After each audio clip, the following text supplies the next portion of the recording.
Hello students, welcome back to my channel once again.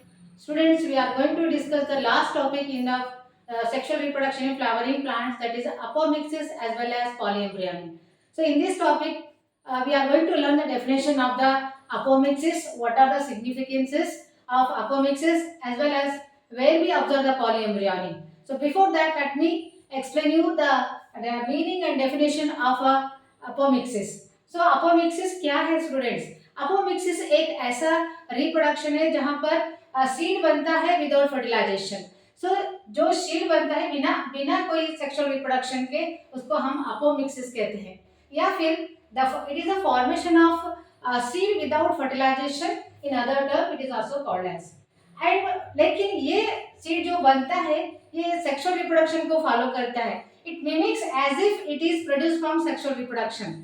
ऐसा नहीं कि ये सेक्सुअल रिप्रोडक्शन से ही सीड बनता है. आमतौर पर सेक्सुअल रिप्रोडक्शन से सीड बनता है, लेकिन अपोमिक्सिक सीड वो सीड है जो बिना फर्टिलाइजेशन के सीड बनता है, लेकिन वह मिमिक करता है, सेक्सुअल रिप्रोडक्शन को मिमिक करता है. एंड कहाँ पर ये जो प्रोसेस है हम कौन से फैमिली में आमतौर पर हम देखते हैं, और वो है Asteraceae and grass. So ग्रामिनी family में हम देख सकते हैं और एस्टेरेसी फैमिली में भी देख सकते हैं. तो एस्टेरेसी मतलब जहाँ पर एग्जाम्पल है कॉम्पोजिटिव फैमिली. कॉम्पोजिटिव मतलब सनफ्लावर फैमिली.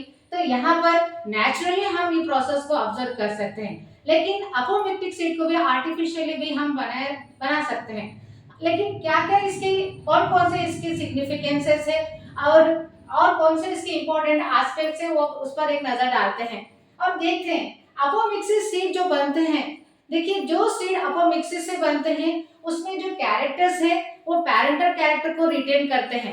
लेकिन हाइब्रिड सीड्स में क्या है, हाइब्रिड सीड्स में कैरेक्टर्स रिटेन नहीं करते, वह सेग्रीगेट होते हैं सेकंड जनरेशन में. आप देख सकते हैं इस पॉइंट को. The hybrid plants are developed by this method maintain the genetic variability. मतलब जो सीड्स इस प्रोसेस से बनते हैं वो जेनेटिक वेरिएशन को रिटेन करते हैं, पैरेंटल कैरेक्टर को भी रिटेन करते हैं, और ये इसका मोस्ट इंपॉर्टेंट एस्पेक्ट है अपोमिक्सिस का. साथ ही साथ यहाँ पर हम देख सकते हैं कैसा अपोमिक्टिक सीड बनता है या फिर अपोमिक्सिस सीड का डेवलपमेंट कैसे होता है. देखिए अपोमिक्सिस सीड बनने के लिए यहाँ पर एग की जरूरत है. तो यहाँ पर जो डिप्लॉयड एग सेल है, डिप्लॉयड एग सेल से डायरेक्टली विदाउट फर्टिलाइजेशन क्या बनता है, रिडक्शन डिवीजन से. विदाउट रिडक्शन डिवीजन से सीड बनता है. So diploid egg cell is formed without the reduction division and develops into the embryo without fertilization. इसका मतलब ये है कि बिना फर्टिलाइजेशन के यहाँ पर डिप्लॉयड एग सेल, आमतौर पर डिप्लॉयड एग सेल रिडक्शन होकर या मियोसिस होकर हैप्लॉयड एग सेल बनाता है, बाद में वो मेल गैमेट से फ्यूज होता है. लेकिन अपोमिक्सिस में क्या होता है, डायरेक्टली डिप्लॉयड एग सेल जो है डायरेक्ट बिना कोई रिडक्शन डिवीजन के डेवलप होकर बिना फर्टिलाइजेशन के वह क्या बनता है, अपोमिक्सिस बनता है. तो इस तरह से डेवलपमेंट होता है अपोमिक्सिस में. अब चलते हैं पॉली एम्ब्रियोनिक का मतलब क्या है. देखिए स्टूडेंट्स, पॉली का मतलब है मेनी, एम्ब्रियोज मतलब बहुत सारे एम्ब्रियोज. तो एक सीड के अंदर या एक एम्ब्रियो सैक के अंदर एक से ज्यादा अगर एम्ब्रियोज अगर बनते हैं, ओरिजिन होते हैं, तो उसे क्या कहा जाता है, poly embryonic. So it is a occurrence of ovule having more than one embryo. A seed containing within a seed embryo sac is there.